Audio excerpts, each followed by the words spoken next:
I never thought I'd notice him that way. He was always just my dad's friend. Uncle Jay, they called him. But I wasn't a little girl anymore, and he wasn't just anyone. He was different. Too put together. Confident. The kind of man who didn't need to speak loudly to command a room. When he showed up at our house that Friday evening, wearing that black shirt rolled up at the sleeves, I didn't even say hi. I just watched him from the kitchen, pretending to scroll through my phone while my pulse quickened for no reason, I wanted to admit. He hugged my dad, shared an inside joke with him, then looked over at me. And smiled. Not a friendly, uncle-type smile. Something more reserved. It lingered longer than it should have. My stomach flipped. I told myself I imagined it. I hadn't planned on staying home that weekend. But I found excuses not to leave. There was something about how he laughed, how his voice dipped when he talked, how he made eye contact like he already knew what you were thinking. I caught myself replaying the moment he glanced at me. Replaying the voice in my head that whispered, "You're not a kid anymore." Later that night, he was still around. My dad had gone to bed early. I was in the living room, curled on the couch with a book I wasn't reading. He walked in quietly, holding a glass of something dark. He sat on the other end of the couch, close enough to share the same air but not close enough to draw suspicion. "You still read paperbacks?" he asked. I looked up, caught his gaze. "Sometimes. Screens get tiring." He nodded slowly, and there was something unreadable in his face. His eyes dropped for a second, barely noticeable, but I caught it. He looked at my legs, my shorts, and he didn't apologize with his eyes. I swallowed. "You staying the night?" He nodded. "Your dad insisted. I thought you had a place in the city." "I do. So why stay?" He sipped his drink. "It's quiet here." We didn't say anything for a few seconds. The silence wasn't awkward. It was loaded. I could feel it build, like the space between us was magnetic. "Good book?" he asked. I closed it. "Not really. Just needed something to do." He raised a brow, the kind that asked a question without words. My breath caught. I felt like I was balancing on the edge of something sharp. But nothing else happened. He finished his drink and said goodnight, disappearing down the hallway. I didn't sleep. The next morning, I walked into the kitchen in a loose tank top and pajama shorts. Maybe it was coincidence. Maybe it wasn't. But he was the only one there, making coffee. The way his eyes dragged across me told me it wasn't coincidence. He looked, then turned back to the machine like nothing happened. "You want one?" he asked. "Sure." He handed it to me. Our fingers brushed, and I felt a shiver I couldn't blame on the AC. I should have walked away. Instead, I sat down at the counter. I asked questions I didn't need to ask. About his job, his last trip, about how long he and my dad had been friends. I already knew the answers. I just wanted to hear how he said them. He watched me the whole time. Eyes never wandered, but they didn't need to. The tension between us said everything. That evening, more family came over. People I barely cared about. I walked past him in the hallway. He didn't move. The space was narrow. His arm brushed mine. It wasn't accidental. I felt it in the pause that followed. Later, I went to the upstairs bathroom and locked the door. I stood in front of the mirror, trying to calm my heartbeat. I couldn't explain what I was doing. I was just waiting. For something. For him? A few minutes later, I heard footsteps outside. I froze. Then a knock. "Hey." His voice quiet. "You in there?" I opened the door an inch. "Yeah." He didn't ask why I was in there. He didn't explain why he'd followed. He looked at me. Just looked. Like he was deciding something. I should have shut the door. Instead, I let it hang open. His hand came up to the frame. He didn't step in, not yet. But the air changed. My skin felt electric. "You all right?" he asked. "I'm fine," I whispered. "Looked like you needed a minute." I didn't answer. I couldn't. My mouth was dry. He stepped in, closed the door behind him. I turned around, heart pounding so loud I was sure he could hear it. He didn't touch me, just stood there. So close. So dangerous. "This is stupid," I said, voice breaking. "I know." But he leaned closer. "But we're both here." I looked up at him. His hand came to my waist, tentative but sure. My breath hitched. Every cell in my body was screaming this was wrong. But I didn't pull away. His mouth brushed mine. Soft. Barely there. But it lit something wild in me. I kissed him back. I didn't think. I didn't weigh the consequences. I just gave in. The door was locked. The house was full. My father was downstairs. And I didn't care. I let his hands explore. Let his mouth silence every second thought. I wanted to forget who he was. Who I was. What this meant. We didn't say a word. When it was over, we didn't speak. We stood in silence, hearts racing, breaths shaky. He opened the door, glanced down the hall, and left first. I stayed a moment longer, looking at myself in the mirror. And I didn't recognize the girl staring back. After that night, nothing looked the same. He wasn't just my dad's friend anymore. He was the secret I couldn't stop tasting. I tried to act normal, but my body betrayed me every time he walked into the room. I'd tense up. My heart would race. And I could feel it in him too, the restraint, the way his eyes would lock on me just a second too long. We were pretending for everyone else, but inside that bubble of silence between us, it was chaos. I stopped sleeping well. I kept reliving it, his breath, the way his voice changed when he was close, the way my name sounded different coming from him. I would close my eyes and feel it all over again, every reckless, forbidden second. I hated how much I wanted to do it again. I hated how alive it made me feel. He didn't text. He didn't call. But he started showing up more often, helping my dad fix things, grabbing dinner with the family. And every time, he brought that same storm with him. I started dressing differently. Not obvious. Just calculated. Softer fabrics. Shorter hemlines. Lip gloss I never used before. And I caught him noticing. He dropped his gaze, but not before I saw the way he looked. One afternoon, I caught him in the garage alone. I stood in the doorway and said something pointless, like asking for a charger. He turned slowly, his shirt clinging to him, sweat on his neck. His eyes scanned me once, quick but deliberate. I saw his jaw tighten. "You shouldn't do that," he said. "Do what?" He didn't answer, just handed me the charger. Our fingers touched for a second too long. My skin burned the rest of the day. I kept telling myself I'd stop, that it was over, a one-time thing. But every time we were near each other, it unraveled. I couldn't hold the boundary anymore. I didn't want to. The tension wasn't just sexual. It was emotional. I'd catch myself wondering about him, what he was like when he was alone, if he thought about me at night the way I thought about him. I knew it was dangerous. I also knew I didn't care. One night, I overheard my dad say he was traveling for work again. A whole week away. My stomach twisted with something I didn't want to name. Relief. Anticipation. Fear. That weekend, he came over when my dad wasn't home. I thought I was ready to act normal. I wasn't. We ended up in the backyard. He lit a cigarette, leaned on the railing, and stared into the trees. I leaned next to him, close enough to smell the smoke, close enough to fall into that old rhythm again. He didn't look at me. It can't happen again. I didn't respond. I didn't need to.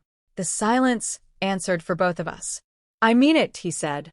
I nodded, even though I didn't believe him. Even though I knew neither of us meant it. The next time we were alone, it happened again. This time was rougher. Less hesitation. More hunger. There was a moment just before when I could have walked away. He could have too. But we didn't. It was like we both knew. Once more wouldn't make it worse. Once more wouldn't change the fact that we were already ruined. I told myself it would be the last time. It wasn't. We kept finding slivers of time. Little cracks in the routine. 10 minutes here. 5 minutes there. Always rushed. Always silent. But always electric. He never stayed long after. He never touched me in front of anyone else. But when he did touch me, it was like he was trying to memorize me. Like he was starving. And I let him. I became good at lying. Smiling through family dinners. Playing innocent. Laughing at jokes like nothing was off. But my insides were wrecked. No part of me felt untouched by him anymore. Every part remembered. Every part wanted more. Sometimes I'd lie in bed and imagine what would happen if we were caught. If my dad found out, the shame would crush me. But even that fear didn't stop me. I'd fantasize about him showing up at night, pulling me into his car, driving away. And it scared me how much I liked the idea. He started pulling back. I could feel it. Less eye contact. More silence. He was trying to stop. To pull out before it went too far. Too deep. But it was already too late.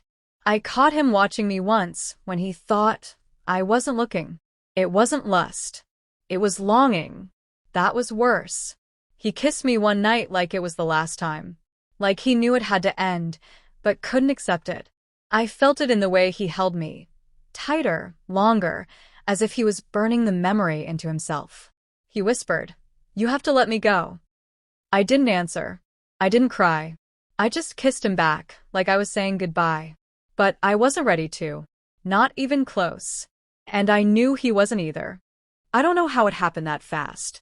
One minute I was walking down the hall, and the next his hand wrapped around my wrist, pulling me aside like it was instinct. We didn't speak. We didn't have to. The way we looked at each other said everything. His eyes were darker than usual, jaw clenched, and I knew what was coming before it even started. My breath was already shaky.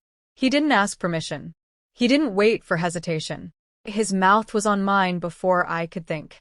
It wasn't soft. It wasn't delicate. It was all urgency, like something inside him snapped, and he couldn't hold back anymore. I didn't fight it. I couldn't. My whole body responded to him like it had been waiting since the first moment we crossed that line. His hands were rough, fast, pulling me close like he needed to feel every part of me at once. I could barely breathe. My mind was a blur. All I knew was the way his mouth moved against my neck, the pressure of his grip on my waist, the heat flooding through me like wildfire. I wasn't scared. I wasn't nervous. I was desperate. There was no time to think. No space for regret. I gave in like it was the most natural thing I'd ever done. Like I belonged under his touch. Every part of me responded to him in ways I didn't even know were possible. He knew exactly where to press, exactly how to move, exactly what made me unravel. And I let him. Completely. It wasn't romantic. It was primal. Our breathing was uneven, harsh. He bit down on my lip like he couldn't help himself. I gasped, and that just made him go harder. Every time I reached for him, he met me with more. There was no gentle. There was no pause. It was full surrender. He whispered my name like it was a secret, like he wanted to bury it inside me. Every time his hands moved lower, I arched into him without shame. My body was no longer mine. It was his. Just for those moments.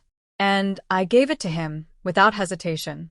Every line we shouldn't cross, we crossed it and then some. I didn't think about the door.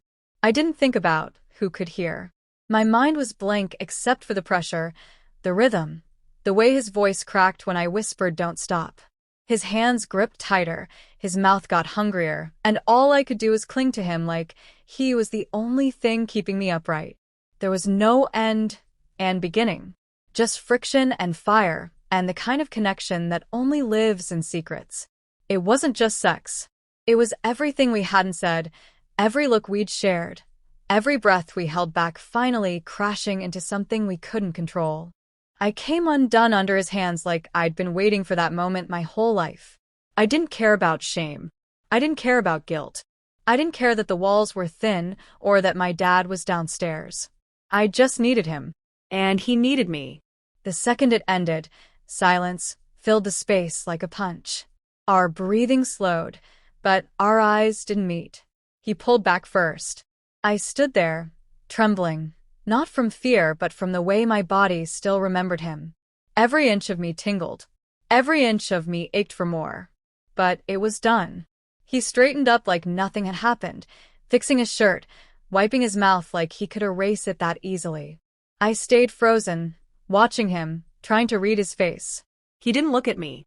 Not once. He opened the door, peeked outside, and left. No words. No warning. I stayed behind, heart still racing, legs still weak. I wanted to follow him. I wanted to pull him back and make it happen again. But I didn't. Instead, I leaned against the wall, trying to catch my breath, trying to figure out what I'd just let happen. My skin still burned where he touched me. My lips were swollen from his mouth. I could still feel him everywhere. The worst part wasn't the act itself. It was how much I wanted to do it again. It was how right it felt, even though everything about it was wrong. I didn't cry. I didn't regret it. I just stood there, stunned at how easy it had been to fall back into him. No hesitation. No hesitation at all. It changed after that. Not in a dramatic way, just in the subtle cracks that started to widen between us. He stopped staying long. Stopped making excuses to come around. My dad noticed. Asked me if Jay was okay. Said he'd seemed distant lately. I shrugged, lied, said I hadn't noticed. But I had. Everything about him was pulling back. Not cold. Just quiet. I sent one message. Just one. Are you done with me? He didn't respond. I didn't follow up. Days passed. Then a week. Then 2. Nothing. I went through the motions. School, home, fake smiles.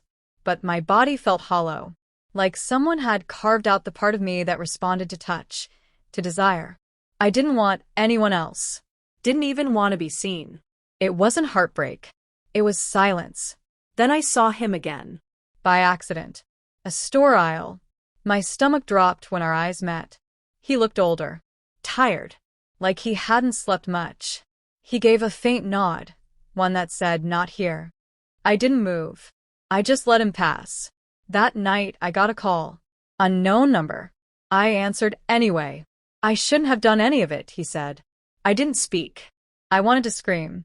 I wanted to ask if it was all fake. But I stayed silent. "I think about you more than I should," he said. "I don't know how to be around you without wanting it again." Still, I didn't say a word. I'm not a good man. I crossed a line I can't uncross. I finally spoke. "Then why'd you do it?"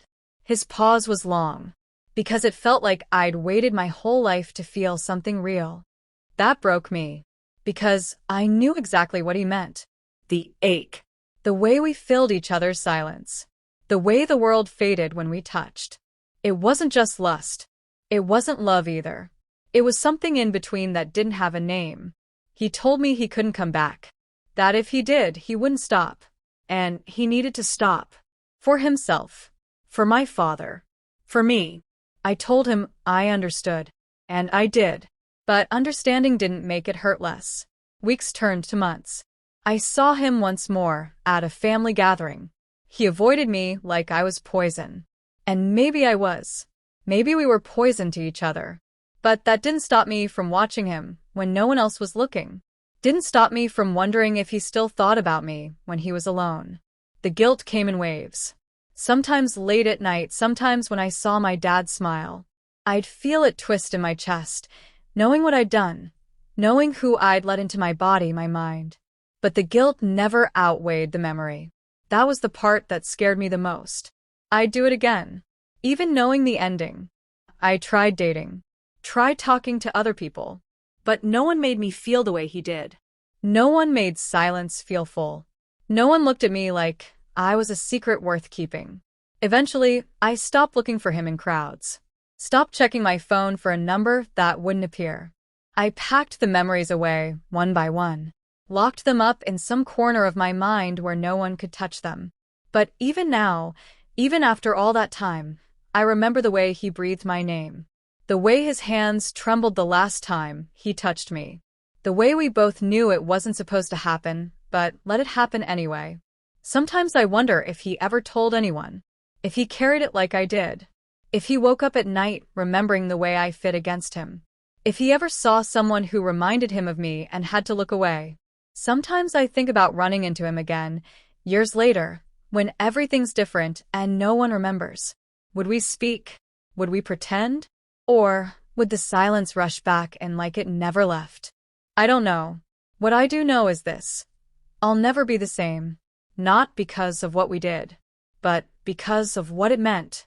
Because when someone sees you that clearly, touches you that deeply, you never forget it. Even when you want to. Especially when you want to.